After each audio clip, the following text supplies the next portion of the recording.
Hey guys, welcome back to my YouTube channel. ಇವತ್ತು ನಾನು ಹುಳ್ಳಿಕಾಳು ಹುರಿದ್ಬಿಟ್ಟು ಸಾಂಬಾರು ಮಾಡ್ತಾಯಿದ್ದೀನಿ. ಹೇಗೆ ಮಾಡ್ತೀನಿ ಅಂತ ನೋಡಿ.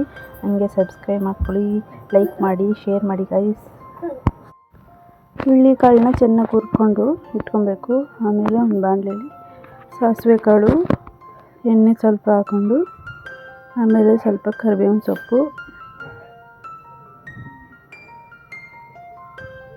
ಅದಾದಮೇಲೆ ಬೆಳ್ಳುಳ್ಳಿ ಸ್ವಲ್ಪ ಜಜ್ಜಿಟ್ಕೊಂಡಿದ್ದೀನಿ, ಅದನ್ನು ಹಾಕ್ಕೊತೀನಿ.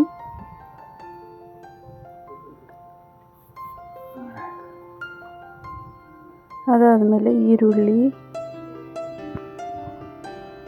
ಹಾಕ್ಕೊಂಡು ಫ್ರೈ ಮಾಡಬೇಕು. ಇದು ಚೆನ್ನಾಗಿ ಗೋಲ್ಡ್ ಕಲರ್ ಆಗೋ ತನಕ ಫ್ರೈ ಮಾಡಬೇಕು.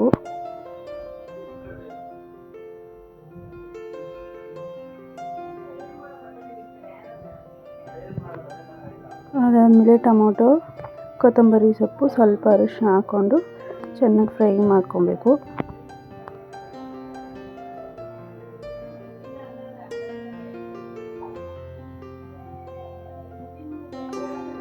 ಆಮೇಲೆ ರುಚಿಗೆ ತಕ್ಕಷ್ಟು ಉಪ್ಪು ಹಾಕ್ಕೊಂಡು ಚೆನ್ನಾಗಿ ಟೊಮೊಟೊ ಎಲ್ಲ ಮಸ್ಕೊಬೇಕು.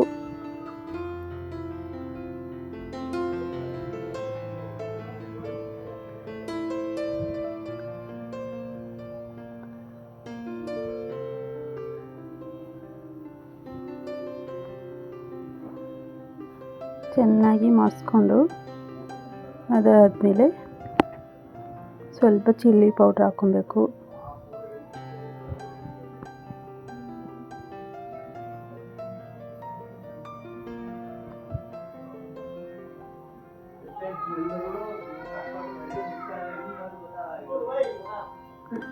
ಅದಾದಮೇಲೆ ಸ್ವಲ್ಪ ನೀರು ಹಾಕ್ಕೊಂಡು ಚೆನ್ನಾಗಿ ಅದನ್ನು ಕದರ್ಕೊಬೇಕು.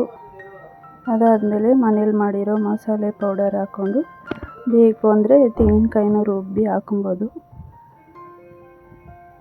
ಚೆನ್ನಾಗಿರುತ್ತೆ. ಆದರೆ ಇದು ಜಾಸ್ತಿ ಹಳ್ಳಿ ಕಡೆ ಮಾಡ್ತಾರೆ, ಸಿಟಿಲಿ ಯಾರೂ ಮಾಡಲ್ಲ. ಆದರೆ ತುಂಬ ಟೇಸ್ಟಾಗಿರುತ್ತೆ ಮುದ್ದೆಗೆಲ್ಲ. ನೀವು ಒಂದ್ಸಲ ಈ ಥರ ಟ್ರೈ ಮಾಡಿ, ತುಂಬ ಚೆನ್ನಾಗಿರುತ್ತೆ.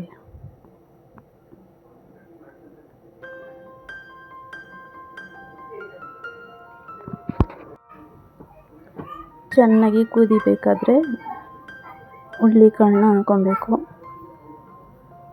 ಆಮೇಲೆ ಲಾಸ್ಟಲ್ಲಿ ಹುಣಸೆಹಣ್ಣು ಕದ್ರಿಟ್ಕೊಂಡು ಹುಣಸೆಹಣ್ಣು ಹಾಕ್ಕೊಬೇಕು.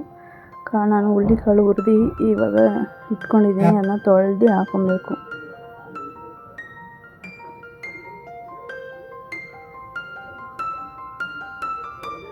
ಕೋಲ್ಡು ಮತ್ತು ಕಾಫ್ ಏನಾದರೂ ಆಗಿದ್ದರೆ ಈ ಸಾಂಬಾರು ಮಾಡ್ಕೊಂಡು ಕುಡಿದ್ರೆ ಬೇಗ ವಾಸಿ ಆಗುತ್ತೆ. ನನಗೇನಾದರೂ ಕೆಮ್ಮು ಕೋಲ್ಡು ಏನಾದರೂ ಆದರೆ ಈ ಸಾಂಬಾರನ್ನೇ ಮಾಡ್ಕೊಂಡು ಕುಡಿಯೋದು, ಪಟ್ಟಂತ ಹೋಗ್ಬಿಡುತ್ತೆ.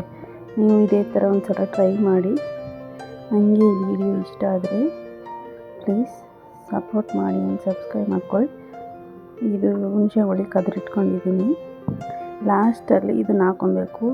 ಇವಾಗಲೇ ಹಾಕ್ಕೊಬಿಟ್ರೆ ಅದು ಜಾಸ್ತಿ ಹುಳಿ ಅನಿಸುತ್ತೆ. ಇವಾಗ ಹುಳ್ಳಿಕಾಳು ಹಾಕೊಂಡಿದ್ದೀನಿ, ಅದು ಸ್ವಲ್ಪ ಬೇಯಬೇಕು ಚೆನ್ನಾಗಿ. ಬೆಂದ ಅಂದರೆ ಹುಣಸೆ ಹುಳಿ ಹಾಕ್ಬಿಡಿ ಗಾಯ್ಸ್.